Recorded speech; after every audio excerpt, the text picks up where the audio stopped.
pemirsa, kembali lagi bersama kami. Saya Aiko Nikesha dan rekan saya Hanifah Parasaki dalam acara Redaksi Siang, membahas berita aktual dan terpercaya.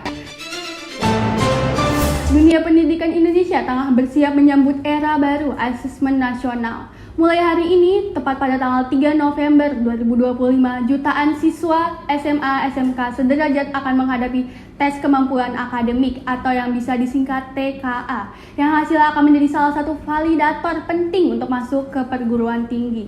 Banyak orang tua dan siswa yang bertanya-tanya apa saja materi utama yang diujikan dalam TKA ini. Berbeda dari ujian terdahulu, TKA akan fokus pada 3 mata pelajaran inti, bahasa Indonesia, matematika, dan bahasa Inggris. Ditambah 2 mata pelajaran pilihan sesuai peminatan siswa. Saat ini kami sudah terhubung dengan rekan kami yang sudah berada tepat di mana TKA sedang berlangsung. Kepada rekan kami, Alia dan Kartika di... Baik, terima kasih kepada Aiko dan Hanifah di studio. Hari ini saya sedang berada di salah satu sekolah yang sedang melangsungkan kegiatan TKA, yaitu SMA swasta YP Unila Bandar Lampung. Saya sedang datang untuk meninjau langsung bagaimana keberlangsungan kegiatan pelaksanaan tes kemampuan akademik atau TKA yang sedang dilakukan oleh sejumlah siswa-siswi kelas 12 di SMA YP Unila Bandar Lampung. Nah, kebetulan di depan saya adalah gedung tempat siswa-siswi SMA YP Unila Bandar Lampung, khususnya kelas 12, untuk melakukan kegiatan tes kemampuan akademik. Baik, saat ini saya sudah berada di Gedung D, tempat yang digunakan oleh siswa-siswi YP Unila Bandar Lampung untuk melakukan tes kemampuan akademik. Saya tidak bisa langsung meninjau dan melihat bagaimana proses pengerjaan yang dilakukan oleh siswa-siswi YP Unila Bandar Lampung dikarenakan keterbatasan akses, di mana lokasi yang saya tempati ini harus steril agar siswa-siswi dapat melakukan tes kemampuan akademik dengan fokus. Baik, saat ini saya sedang berada di SMA YP Unila bersama dengan Ibu siapa? Saya Ibu Irma. Baik, saya adalah reporter dari Redaksi Siang. Apakah Ibu di sini mengajar TKA? Iya, betul, saya mengajar TKA Mapel Sosiologi. Oh, baik. Saya di sini akan menanyakan beberapa hal untuk memberikan informasi kepada masyarakat tentang TKA. Nah, pertama yang ingin saya tanyakan, mengapa siswa di seluruh Indonesia itu diadakannya TKA untuk siswa-siswi kelas 12. Oke, baik. Menurut hasil pengamatan yang sudah dilakukan sebelumnya, jadi TKA itu ada kan baru-baru tahun ini. Ya. Nah, itu ada karena ketika mereka masuk ke jenjang perkuliahan dengan menggunakan nilai rapot, kebanyakan ditemukan bahwa nilai rapot itu tidak sama dengan kemampuan mereka yang sesungguhnya.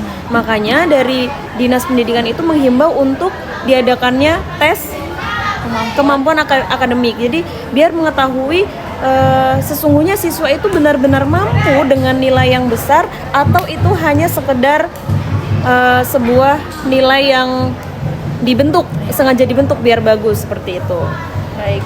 Setelah itu dengan jangka waktu persiapan yang sangat sedikit, apakah tes ini efektif gitu? Oke, kalau menurut saya bisa dibilang efektif ketika memang antara siswa dan guru itu memaksimalkan waktu yang sudah ditentukan.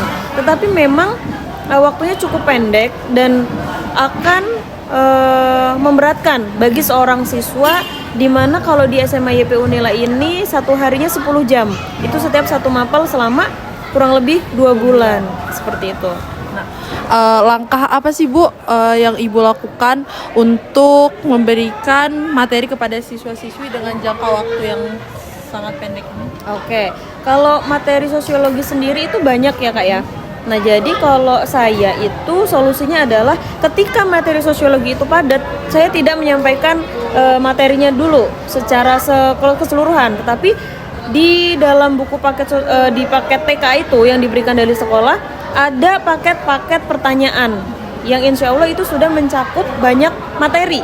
Jadi ketika kita memberikan mereka latihan untuk mengerjakan soal, setelah itu kita bahas dan kita kaitkan ke materi. Gitu, seperti itu. Jadi tidak terkesan membosankan. Seperti itu. Oh, untuk siswa-siswinya, apakah mereka saat melakukan persiapan ini ada keluhnya, ada keluh kesahnya dari mereka? Bagaimana?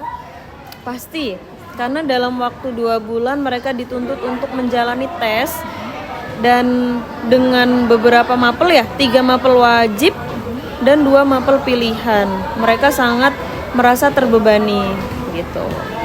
Apa harapan Ibu untuk siswa-siswi yang sedang melaksanakan TKA? Oke, harapan saya adalah semoga mereka bisa membuktikan dirinya dengan nilai yang besar. Jadi bukan hanya sekedar nilai yang besar, tetapi mereka bisa mempertanggungjawabkan bahwa mereka itu benar-benar mampu untuk bersaing dengan sekolah-sekolah lain, seperti itu. Itu tadi beberapa informasi yang bisa saya dapatkan dari narasumber saya, Ibu Irma Yulia. Saya ucapkan terima kasih. Saya Alia, pamit undur diri. Selamat siang, baik, terima kasih untuk Aiko dan Hanifa yang berada di studio. Dan saya lagi berada di salah satu tempat di mana ujian TKA terlaksanakan. Dan saya lagi bersama salah satu siswa SMA YP Unila yang sudah melakukan ujian TKA. Gimana? Nama kakak siapa? Halo, perkenalkan saya Amanda Rena Dewi dari 1211. Oke, aku mau tanya sedikit tentang ujian TKA. Boleh. Persiapan kakak sebelum melaksanakan ujian TKA kira-kira apa, Kak? Kalau untuk persiapan aku udah belajar sih semaksimal mungkin, dan emang ada moving class gitu selama 1 bulan. Jadi selama 1 bulan itu aku belajar terfokus untuk TKA. Oke, perasaan kakak setelah melaksanakan ujian TKA itu? Rasanya sih campur aduk ya. Perasaan aku pas awal tuh gugup, tapi setelah melaksanakan tuh rasanya ya udah lega gitu. Harapan kakak ke depannya setelah melaksanakan ujian TKA ini apa? Harapan aku setelah mengerjakan ini, aku dapat nilai yang besar. Karena ini juga kan berkaitan sama PTN ya, jadi aku berharap besar banget sama nilai TKA. Baik, terima kasih untuk kakaknya telah memberikan informasi mengenai ujian TKA ini. Saya kembalikan ke studio. Terima kasih. Terima kasih Alia dan Kartika sudah menginformasikan dari tempat berlangsungnya TKA. Baik pemirsa, demikianlah rangkuman informasi yang dapat kami sajikan dalam redaksi siang edisi kali ini. Kami berharap hasil TKA dapat menjadi tolak ukur yang adil dan transparan bagi masa depan pendidikan anak bangsa. Saya Hanif Farasaki Dan saya Aiko Nikesha. pamit undur diri. Sampai jumpa dan selamat siang.